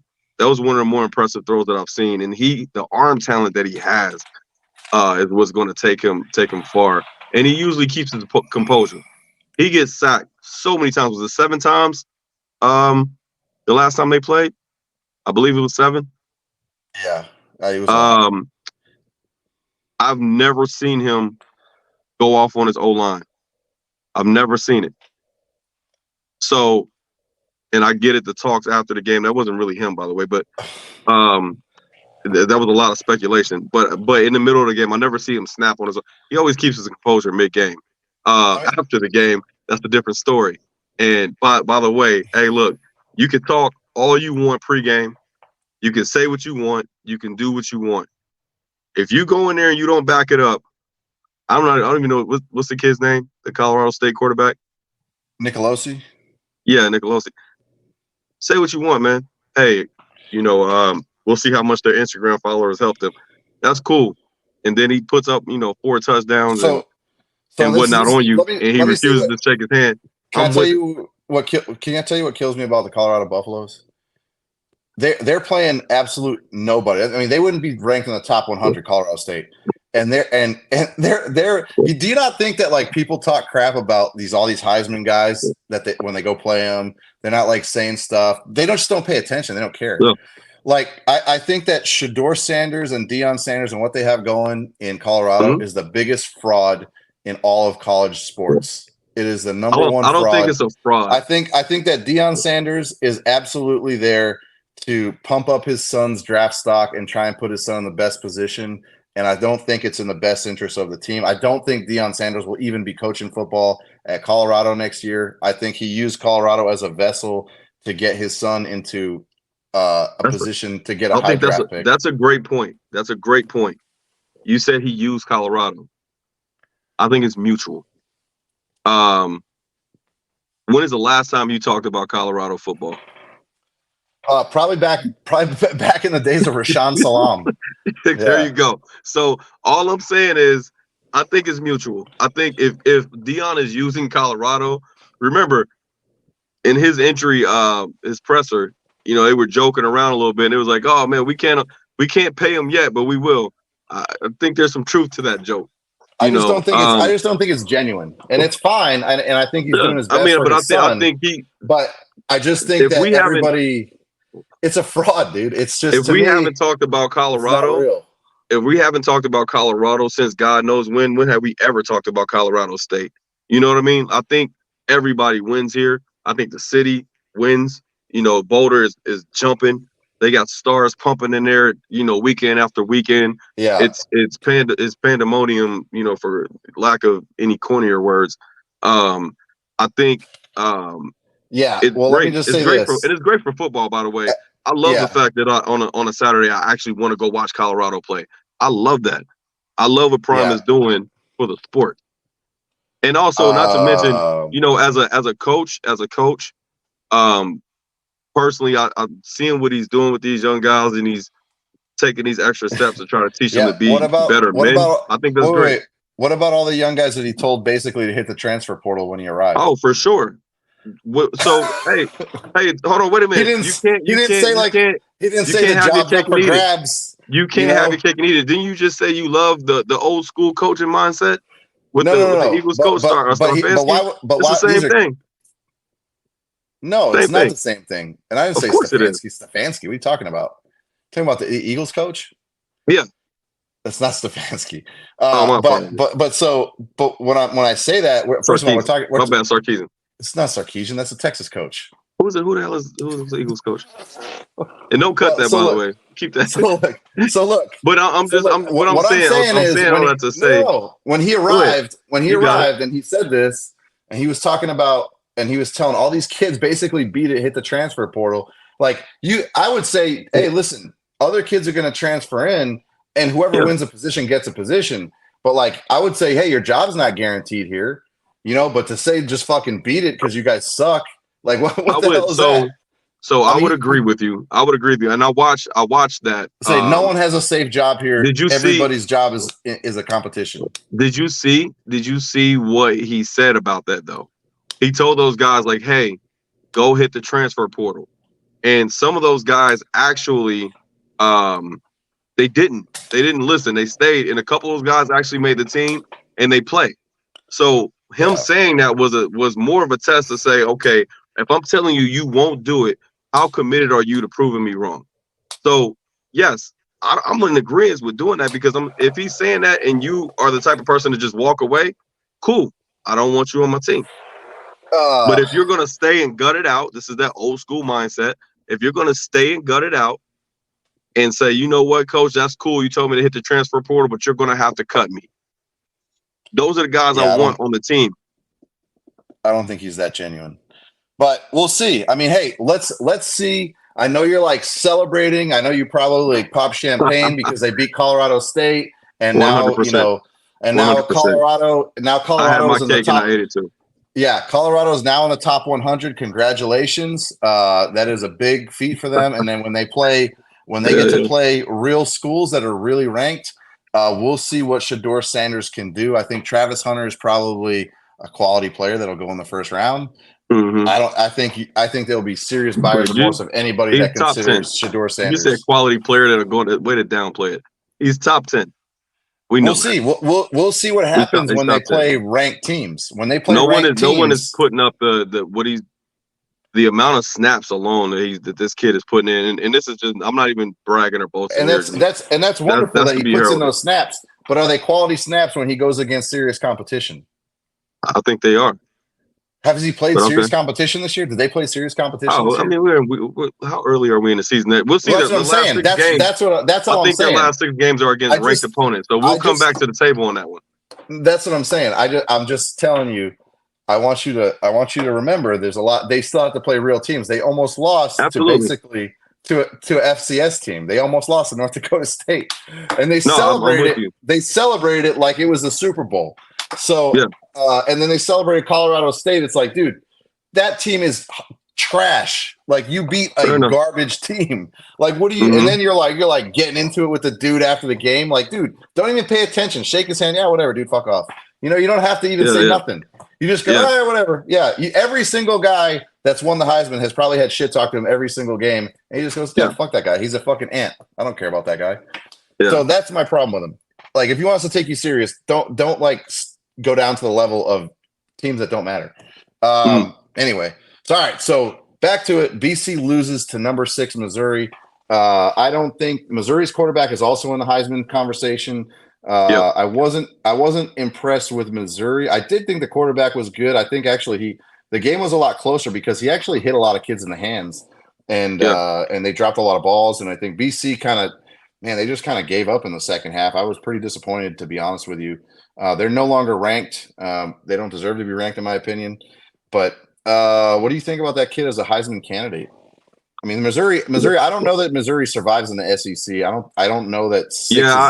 I was just about to say, when you say what I think about him being a Heisman candidate. First of all, it's a great story. It's great. But we'll see as the season goes. It's the SEC. and he's going to have some tough. He's going to be pretty tough. It's going to be tough sledding going forward. If he's able to pull it out, then we're talking about Missouri in a completely different light. We're talking about national championship hopes at that point. And they're number 6, by the way, in a 12-team playoff. But I don't know. But I will say this. I was really impressed by BC because that was, what, a 6-point loss? I mean, it was a 6-point loss. There was a lot of wide open receivers took the ball off the hands. That's my biggest concern. Not the quarterback. There's a lot of wide receivers that need to button it up for that guy to be successful and get a Heisman Trophy. They still got their win. And for them to keep winning. But I mean, I think BC was a game that they should have won, and really they should have won a lot bigger. Watching that game, I mean, there was wide receivers open all over the field, and had they caught the ball like they should have, and they were good passes, it would have been a totally different game. I'm glad they didn't, because I didn't want to see BC get crushed. But if you watch the game, you understand why BC is no longer ranked. All right, so Notre Dame hangs 66 on Purdue after their loss to Northern Illinois. Going back to your Colorado State and all that, these FCS teams and all this stuff.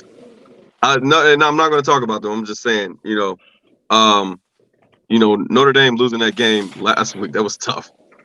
And I think they came out and made a statement. They didn't care.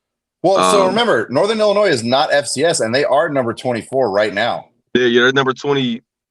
Oh, they're up to 24. I thought they were 5. They were 25 the week before, and BC lost, and now they're 24. You're right. So they're not. What I meant by that, I'm not saying that they're FCS, but I'm talking about a lower caliber team. Nobody in any facet is talking about Northern Illinois. It's just ever. They're talking now. Oh yeah, for sure.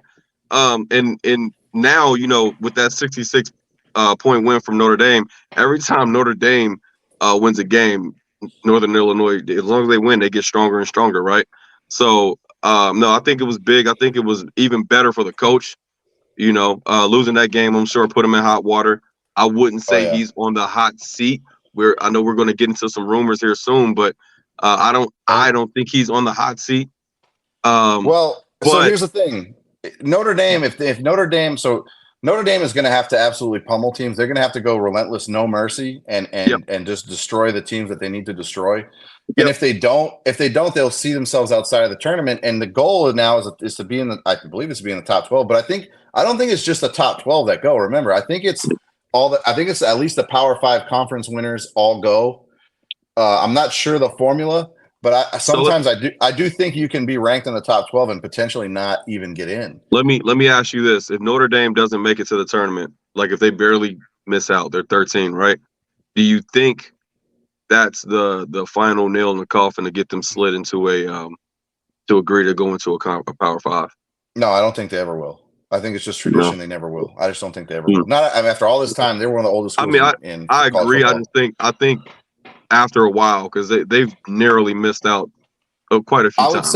I would say they should get in the tournament. They're still a good team, and maybe that team is just something that we just weren't prepared for. And there's been really good teams. Let's get into the college football picks. We'll start with we did this with the NFL. We'll go into our national championship picks. It's late in the season already. Not late in the season, but as far as picks go, you're supposed to do it before the season starts. And we're here. It will be week 4 now of college football. So my national championship pick, obviously, is the first year of a 12-team tournament. I like Texas, and my reason for Texas being the safest pick is because they have an obvious insurance policy at quarterback. They're obviously a solid team. They're going to play solid competition throughout, so it's not going to be a shock to them when they go into a tournament and play some quality teams. I think they're probably built to last.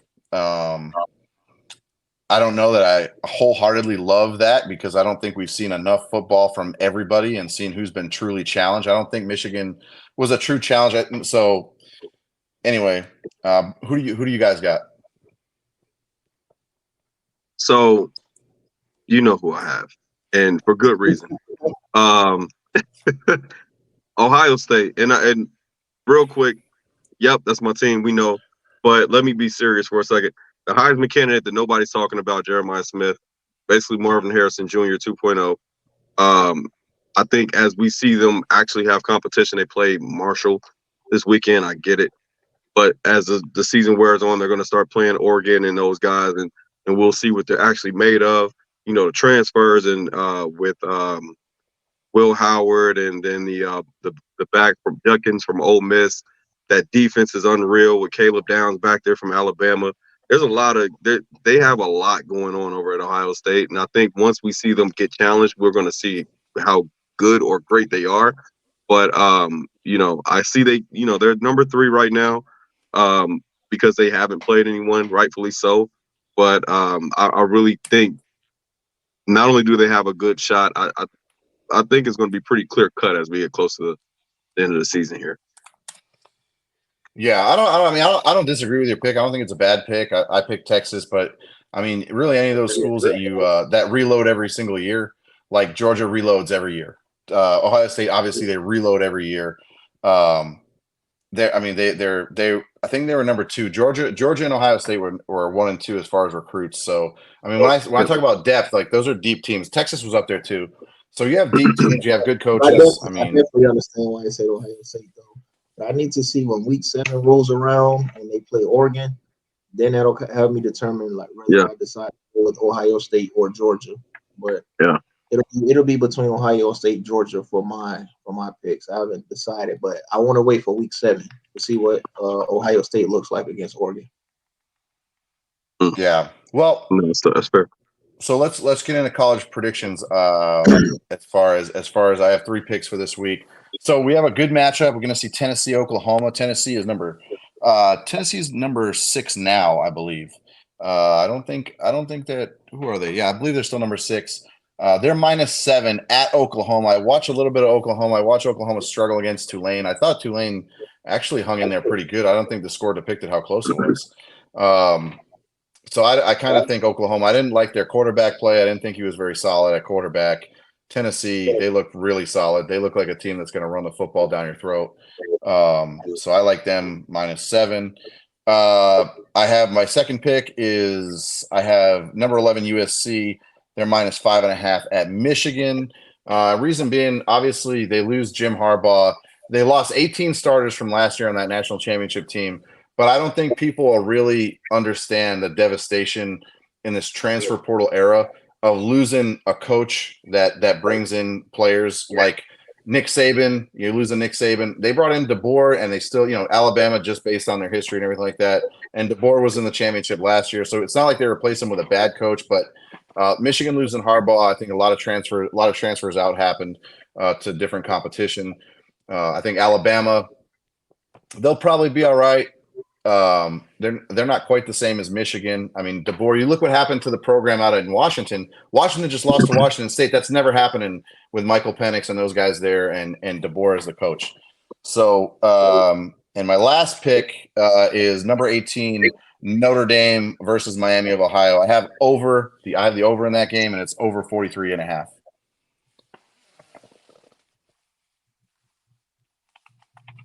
All right, so we all got my game of the week. Everybody's game of the week, right?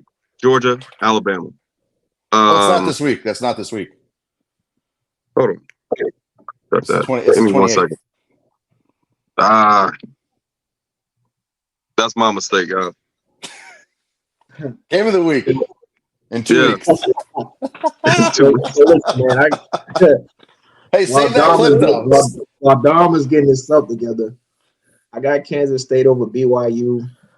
Kansas State, they're favored by 6.5. I got Kansas State over BYU. I actually have USF to cover 16.5 against UM. I actually like them to cover that. And then for my last one, what I have down here. No, I don't like that one. Those are my 2 for sures, but you can, if you want to, you can probably go in with the LSU, but those are my 2 for sure.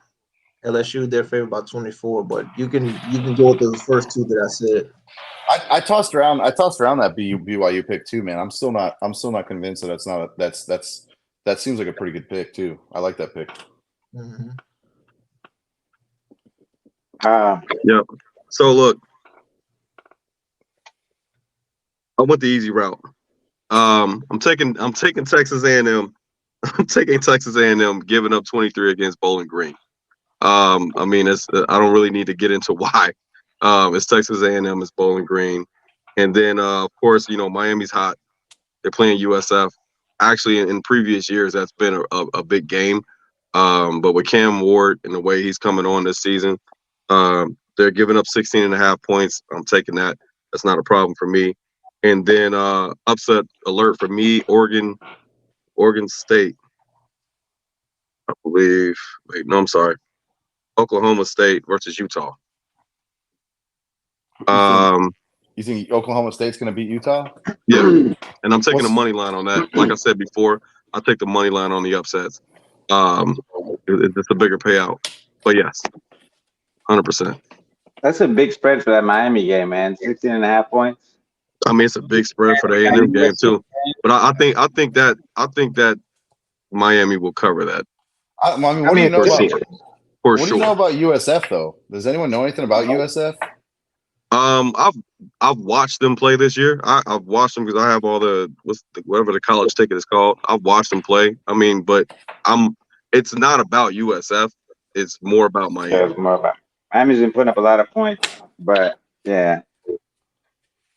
Well, I got my bets are I have a Boston College actually. Boston College over Michigan State. Yeah. Right there. Yeah, I try not to pick my own team. I couldn't resist on the spread with the other one because I think the spread was the last week the Missouri game. Boston College was plus 15. So I took it for that reason because it was just too tempting. But I try not to bet on Boston College or the Ravens. Try not to unless it looks like a sweet deal. I'm going with Baylor over Colorado. They got Baylor favored by 1.5 points, so I'll take that. Money line upset. Dude, I hope they win by 1 million. Yeah, I'll bet you do. You'll be all right. 2 million. Yeah. We put a little side wager on that. And I think that's all. That's all I got this week. That's like I said, we'll stick with two surefire bets. I'm 100% for last week, so we'll keep it like that. Right. Hey, if Colorado wins this game, Jared, I think you should go get you some Colorado gear and wear it on the next show. Never. On the next show, I'm gonna send you something. I'll send you something. I'm not for sure. Yeah, I'll get you the shades. Yeah. Look. I'm not saying like I hate them. I just think that I don't see how everyone the hype is out of control, in my opinion. The hype over Colorado is out of control for teams that don't matter. Like they were on ESPN and SportsCenter. They played North Dakota State. They're not even eligible. They barely beat them, and they're not even eligible to get into the 12 team tournament. If they could go undefeated and never be in the tournament. You know what really grinds my gears? I don't understand it. Am I the only one around here that's paying attention? Oh, Colorado State is awful. Nicolosi, he wouldn't make some high school teams. That's terrible. Oh, that's tough. It's like, come on. What are we celebrating here? Why are we celebrating this? Get the fuck out of here. Oh, man. That's tough. Yeah, that's the dilemma. Hey, man, it is what it is. But all right, that's all we have this week. Does anyone? That's it, right? So like, share, comment, and we'll see you next week. Cool day, by the way. Yeah.